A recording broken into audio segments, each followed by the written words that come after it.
जय श्री राधे कृष्णा। एक राजा था।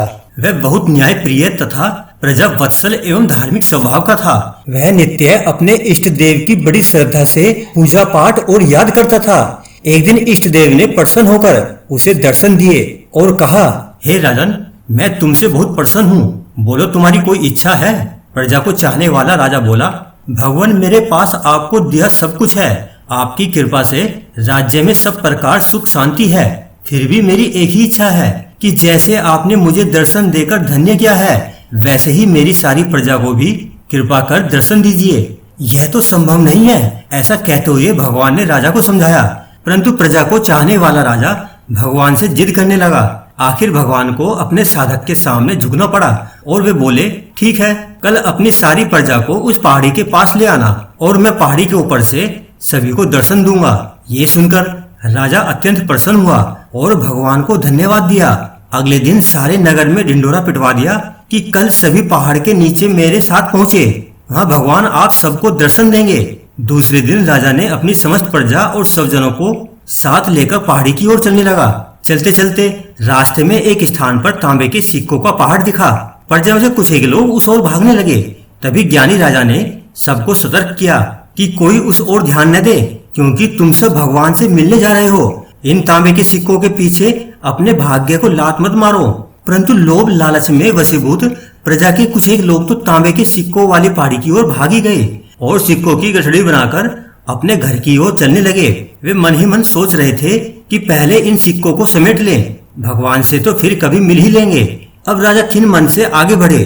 कुछ दूर चलने पर चांदी के सिक्कों का चमचमाता पहाड़ दिखाई दिया। इस बार भी बचे हुए प्रजा में से कुछ लोग उस ओर भागने लगे और चांदी के सिक्कों को गठड़ी बनाकर अपने घर की ओर चलने लगे। उनके मन में विचार चल रहा था कि ऐसा मौका बार बार नहीं मिलता। चांदी के इतने सारे सिक्के, क्या पता फिर कभी मिले या ना मिले, भगवान तो फिर कभी मिल ही जाएंगे।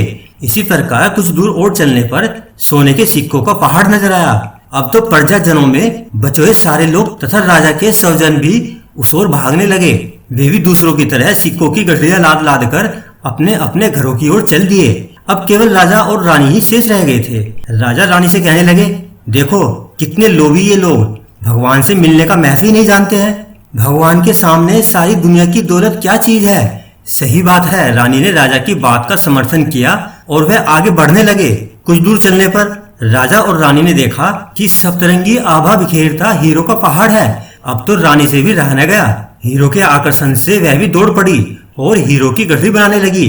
फिर भी उसका मन नहीं भरा तो साड़ी के पल्लू में भी बांधने लगी।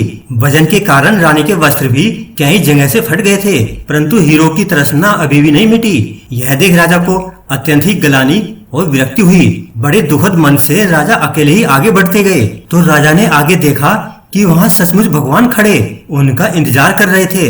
राजा को देखते ही भगवान मुस्कुराए और पूछा, कहाँ है तुम्हारी प्रजा और तुम्हारे प्रियजन?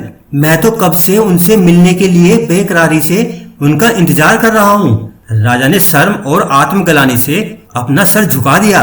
तब भगवान ने राजा को समझाया, हे राजन, जो लोग अपने जीवन में भौतिक सांसारिक प्राप्ति को मुझसे अधिक मानते हैं, उन्हें कदाचित मेरी प्राप्ति नहीं होती और वह मेरे स्नेह तथा कृपा से भी वंचित रह जाते हैं। तो इसका सार यही है, जो जीव अपने मन, बुद्धि और आत्मा से भगवान की शरण में जाते हैं और सर्वलौकिक संबंधों को छोड़ के प्रभु को ही अपना मानते हैं, वो ही भगवान के प्रिय बनते हैं। जय श्री राधे कृष्णा।